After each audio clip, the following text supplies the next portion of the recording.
Attamooltan hordoftoota keenyaa oduun ammaaf qabnu kunoo.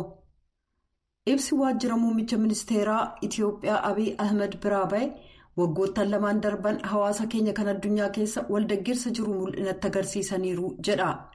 Dhimmootiin nurraa fagoodha jennee ilaallu dhugumatti biyyi seen kamiyyuu odola akka hin taaneef nuti saaxilamoo ta'uu keenya mul'isa jedhee jira. Itiyoophiyaan wal waraansa dhiyeenyaarraa barumsa guddaa argattee jirti. Muuxannoon keenyas lolli daafoo hamaa inni maatii hawaasaalee lubbu qabeeyyiif walumaa gala dinagdee irratti qabu mul'isee jira jedha.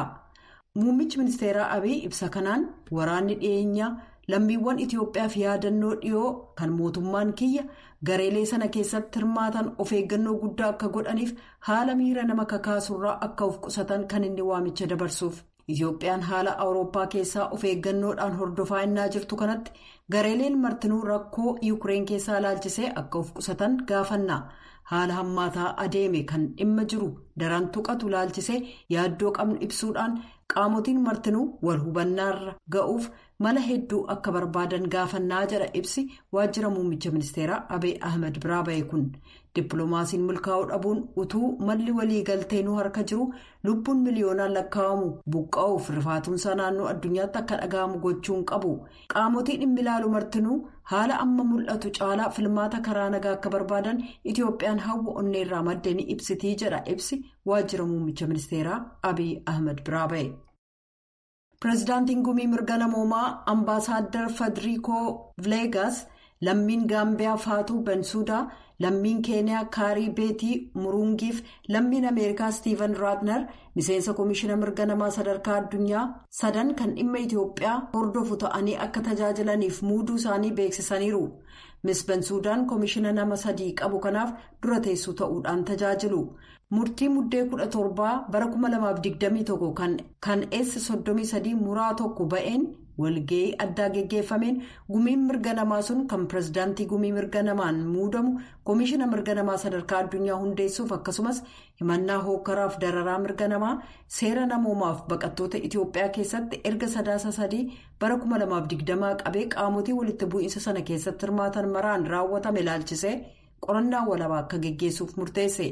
Komishinichi namoota 3 of keessaa qabu sun dhiittaawwan mirga namaa raawwataman ilaalchisee dhugaa jiruuf haalawwan jiran qulqulleessuudhaan ragaalee walitti qabe ol kaa'ee kanneen itti gaafataman adda baasu hanga danda'ametti ragaaleen akkasii mul'inatti argamuu akka danda'aniif hojiirra akka oolan akka taasisu gaafatameera.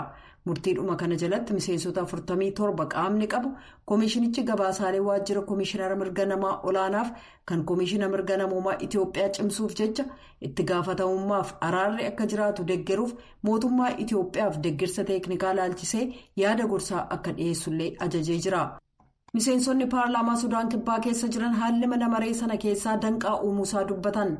Miseensi mana maree murtii seeraa biyyoolessaa Jo'aal Noomoonkeek Daani'eel akka jedhanitti tajaajilli tika nagaa biyyoolessaa paarlaamaa keessatti argamuun kanneen mootummaa Juubaa keessaa waliin namoota waliin galle irratti sodaa uumee jira jedhaniiru. Gumii sana keessaa doorsisa sadarkaa olaanaaf walabummaan yaada ofii ibsuun akkaan murtaa'aadha. Sababiin isaas miseensonni tajaajila tika nagaa bakka gumichaa keessaa bakka mara waan jiraniif jecha.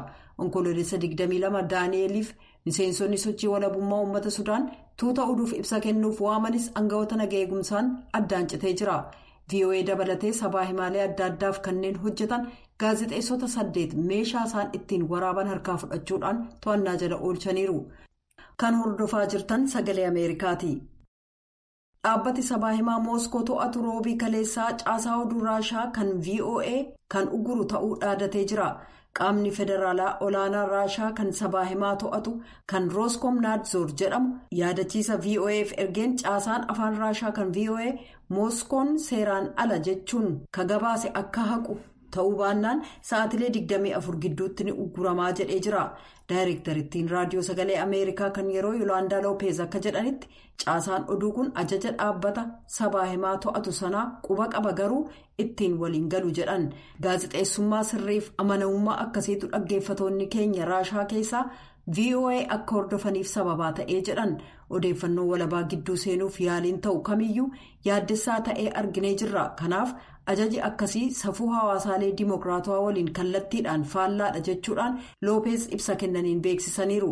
Itti dabaluudhaanis Loopeez uummati Raashaa uggura malee pireesii walabaa argachuu qabu. Kanaaf gaaffii Rooskomnaanzoor simachuu hin dandeenyu jedhaniiru. VOA tajaajila afaan Raashaa televiziyoona sa'aatilee 24 guyyaa 7 darbuuf caasaa oduu dhaggeeffattoota Raashaa bakka sabaahimaan walabaa murtaa'aa ta'eef dabarsa. Dhaabi sabaahimaa Mooskoo to'atu sabaahimaalee hedduu ugguree caasaa raadiyoo sagalee Ameerikaa kan tajaajila Raashaa ugguruuf erga dhaadatee booda Raashaan walabummaa sabaahimaaf dhugaa ukkaamsuu irratti haleellaa guutuu ta'e raawwataa jirti jechuudhaan Yuunaayitid Isteetsi beeksistee jirti. Dubbii himaan ministirii haajaa alaa Need Piraayis akka jedhanitti Raashaan weerara biyyattiin Yuukireen irratti geggeessitu ilaalchisee afaan faajjessuuf dhugaa jiru ukkaamsuuf yaalii isheen gootu hammaataa jira. Kanaaf uummati Raashaa dhugaa waan ta'aa jiru beekuu qaba jedhan. If President Putin is serious about diplomacy, he knows what he can do. He should immediately stop the bombing campaign against civilians, order. Pireezidantiin Raashaa Vilaadimir Puutiin waa'ee dippiloomaasii dhugaatti yaadu yoo ta'e maal gochuu akka qaban beeku. Siviilota irratti kan gaggeeffamu haleellaa boombii hatattamaan dhaabuu humnoota isaanii Yuukireen keessaa akka ba'an ajajuu fi Mooskoon dubbii qabbaneessuu qophaa'aa ta'uu ishee ifatti addunyaatti mul'isuu qabu. Sanammoo hamma yoonaa hin agarre. Gamtaan Awurooppaa Raashaan weerara isheen Yuukireen irratti raawwatteen kan ka'e kan Raashaadhaan to'atamu caasaalee oduu aartiif Sputnik jedhamu sababa oduu kijibaa weerara kana ilaalchisee facaasaniif ugguree jira. Yuukireen erga Raashaan biyyattii weerartee torban tokko lakkoofsistee jirti. Humnoonni Raashaa magaalaalee gurguddoo haleelaa innaa jiranitti lakkoofsi baqattoota Yuukireen keessaa dheessanii miliyoona 1 ol ga'ee jira. Haleellaaleen Raashaa Kaarkiif Cherniviif Mariipuul irratti raawwatamanis ministeerri ittisaa Biriteen kamisaarraa akka jedhetti martinuu to'annaa Yuukireen keessatti hafaniiru. Kan ifa hin ta'in jiru haala Kerseen ture. Loltoonni Raashaa gamas waan turaniif jecha eenyutu to'atee jira inni jedhu falmisiisaa ture. Pireezidaantiin Yuukireen Volodimiir Zeleniskii ibsa gama viidiyoon kamisaarraa ganama kennaniin akka jedhanitti nuti uummata torban tokko keessatti karoora diinni qabu mancaaseedha. Asitti nagaa hin qabaatanii. Nyaatan argatanii asitti yeroo calliinsaan jiraatan hin qaban jedhan.